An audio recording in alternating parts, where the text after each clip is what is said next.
साथ इस वक्त मौजूद हैं जनाब अली गौहर बलोच साहब, मेकर हैं मुस्लिम लीग नून रूलिंग पार्टी से उनका ताल्लुक। अजहर सिद्दीक साहब जो हमारे एक वकील भी हैं और पीटीआई के बानी के बहुत से मुकदमात को वो देखते हैं करीब से चीज़ों को।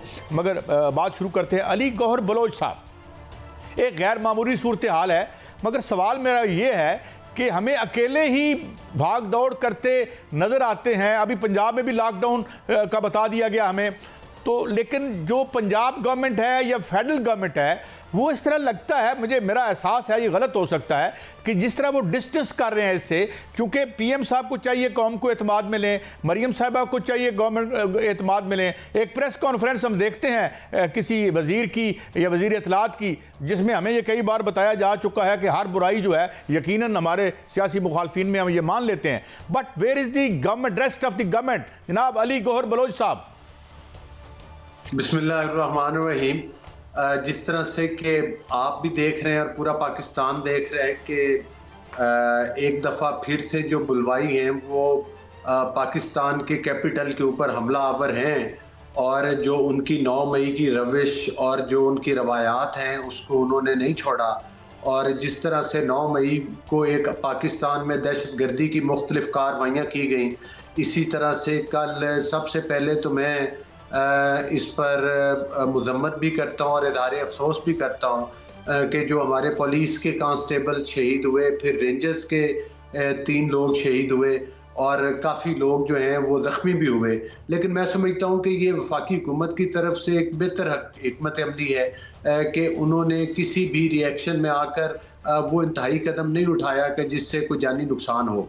हालांकि ये लोग चाहते यही हैं कि कुछ मजलूम लोगों की जो है वो खुदा न खास्ता जाने चली जाएं और उसके ऊपर ये अपनी सियासत चमकाएं। लेकिन इस वक्त जो सूरत हाल है, जिस तरह से आपने वफाकी वज़ीर दाखिला का जिक्र किया, जाहिर है कि चूँकि ये कैपिटल के ऊपर हमला आवर है, वज़ीर आज़म साहब के कल से तो 3-4 दफ़ा बयानात आ चुके हैं, सारी सूरत हाल को वो गहरी नज़र के साथ देख रहे हैं।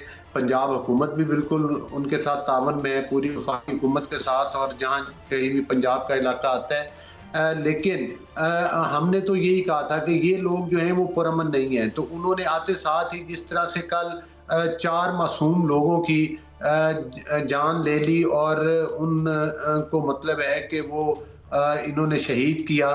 जाहिर है कि ये इस किस्म के भी और एडवेंचर भी करना चाहते हैं, लेकिन हुकूमत नहीं चाहती कि कोई इस तरह से जाने ज़ाया हों। कोई हुकूमत की हिकमत अमली की वजह से किसी भी शहरी की जो है वो जान या माल को नुकसान पहुँचे। हम कोशिश तो कर रहे हैं कि इनके हमलों से जो है वो इस्लामाबाद के शहरी महफूज रहें, इस्लामाबाद की इमारत जो हैं वो महफूज रहें। अभी 2-3 मीडिया हाउसेस के ऊपर भी ये कुछ देर पहले हमला आवर थे, और वहाँ से भी मतलब है कि लोगों के मैसेजेस आ रहे थे कि हमारी जानों को ख़तरा है और हमें इन दहशत गर्दों से बचाया जाए। मुख्तलिफ जो हमारे जर्नलिस्ट के व्हाट्सएप ग्रुप्स हैं उनमें भी उन लोगों के मैसेजेस आए। तो मैं समझता हूँ कि ये सारा कुछ काबिल मजम्मत है। पाकिस्तान तो सबका है, लेकिन बदकिस्मती से कुछ दहशत गर्दों ने सियासत का लिबादा ओढ़ा हुआ है और वो वक्तन फ़क्तन अपने जायज़ नाजायज़ मुतालबात तस्लीम करवाने के लिए पाकिस्तान के ऊपर हमला आवर होते रहते हैं। यकीनन परेशान कुन सूरत-ए-हाल है, लेकिन मैं समझता हूँ कि हुकूमत की बेहतर हिकमत अमली से इन शर पसंदों को चले हम भी दुआ करते हैं कि नॉर्मलसी वापस आए। बलोच साहब, हम कौन इस हालात में खुश होता है? जनाब अजहर सिद्दीक साहब, मुकदमात पे तो हम बाद में बात करेंगे, ज़ाहिर है आप सियासी हवाले से भी एक आपका एक हवाला और आपका नाम है। ये एक तो ये जो कुछ अजहर बलोच साहब ने कहा कि एक बलवाइयों जगह का उन्होंने नाम दिया आपको, और आपसे हमारी बात होती है, कल भी बात हो रही थी तो पुरअमन रहने की बात, मगर फिर भी ब्लड शेड तो हुआ। और ये जो साफ़ियों की तरफ से आ रही हैं बातें, ये कौन है? ये कोई एजेंट प्रोवोकेटियर्स हैं या ये इन्हीं पीटीआई में से ही हैं? जनाब अजहर सिद्दीक साहब। तो यह देखें, जहां तक बलवाइयों का ताल्लुक है, जहां तक terrorist organisation political terrorist wing का ताल्लुक है, तो वो पाकिस्तान मुस्लिम लीग नून जो है वो डिक्लेयर्ड है इस हवाले से। यानी बाकायदा सुप्रीम कोर्ट की जजमेंट मौजूद है जिसके अंदर बाकायदा जो है इनको टेररिस्ट डिक्लेयर किया हुआ है। तो ये हमारे, और उसके बाद आपने मॉडल टाउन का सानिया भी देख लिया, फिर इनका सुप्रीम कोर्ट पे हमले के हवाले से देख लिया। तो ये चीज़ें कोई हमारे लिए नई नहीं है। हमारे लिए पुरानी है। आम लोगों के हवाले से हकायक जानने के लिए अभी तक 9 मई के कितने चालान जमा हो चुके हैं, 9 मई में 5 वर्जन बदल चुके हैं। इमरान खान पे बुशरा बीबी पे इल्जाम लगाया, बुशरा बीबी बरी हो गई उसके दे सके, इमरान खान जेल के अंदर थे। तो जहां तक ये बातें हैं ना, ये सारी जो है ना, ये जमीन बोझ हो चुकी हैं। अब इनका बुनियादी तौर पर है कोई नहीं। और आप अभी जो हुआ है बड़ा दुख और अफसोस है, जो शहादतें हुई हैं पुरजोर मजम्मत करते हैं, और उसकी भी मैं यहाँ पर जुडिशियल इंक्वायरी का मुतालबा करता हूँ कि बाकायदा उसकी जुडिशियल इंक्वायरी कराई जाए। असल चेहरे जो हैं, असल लोग जो हैं। बलोच साहब की तरफ मैं बाद में आता हूँ, मगर अदर सिद्दीक साहब, कहाँ मामला रुका हुआ है? बात करें, CBMs कुछ करें। CBMs की बजाय, तो मैं बलोच साहब से बाद में पूछूंगा, मजीद पर्चे हो रहे हैं, तो इस सिचुएशन से हम निकलने के लिए उनके क्या आपके क्या मुतालबात हैं, उनकी तरफ से क्या ऑफर है, कोई एतमाद में लेंगे हमें? बलोच साहब, अपना सिद्दीक साहब। बात है कि आपको पता है, पहली तो बात है, आपको पता है कि तहरीक तहफ़्फ़ुज़ आईन पाकिस्तान महमूद अजगज़ई साहब की क़यादत में बनी थी। कोई राब्ता हो, कोई कोशिश की हो कि मामला का फामो तफहीम से हल हो जाए। हम कहते रहे कि जनाब अगर ऑडिट होना है तो उस ऑडिट के लिए अपना सर्विंग जज लगे हुए थे हाई कोर्ट्स के, उसकी जगह रिटायर्ड जजेस पहले ऑर्डिनेंस लाया, क्या कुछ करते रहे हैं।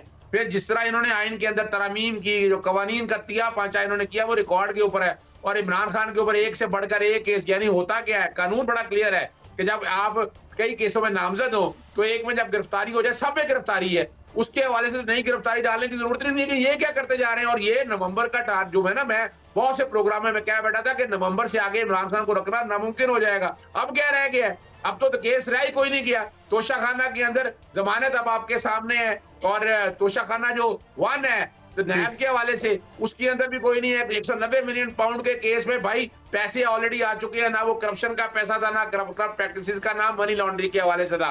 पैसा वैसे उन्होंने दे दिया, जब सरेंडर कर दिया तो जब अभी तक उसकी नेचर नहीं आई। और जहां तक काबीना के हवाले से बात है, काबीना के फैसलों को प्रोटेक्शन है, तो इसलिए उसमें भी नजर कुछ नहीं आ रहा है। और अभी भी कुछ नहीं। बुशरा बीबी ने देखे इतना वक्त तकलीफ में गुजारा, कोई उफ तक नहीं की, क्या क्या इल्जामात लगाते रहे। और अभी एक वो सियासी रोल प्ले कर रही हैं, तब भी इनको रातों की नींदें हराम हो चुकी हैं। हम तो अभी भी कह रहे हैं कि ये जितने भी लोग हैं ना, इन सबकी एक जुडिशियल इंक्वायरी करा लें आप, सारा कुछ सामने आ जाएगा, एक एक पता चल जाएगा। और ये भी नकाबपोश लोग हैं, ये खुद हैं, ये करवाने वाले खुद हैं। अच्छा, ये तो कैसे हालात सिद्दीक साहब, हम पुरअमन लोग हैं। मैं ये बात ये कर रहा हूँ कि हमने जब भी कोशिश की है बलोच साहब, हम ये कोशिश करते हैं कि यार को वाया मीडिया निकालो, यहाँ लोग तंग हैं। मैं बहुत सी र्यूमर्स को हमें बड़ा केयरफुल रहना पड़ता है बलोच साहब, हम यहाँ कोई गैर जिम्मेदाराना बात नहीं कर सकते।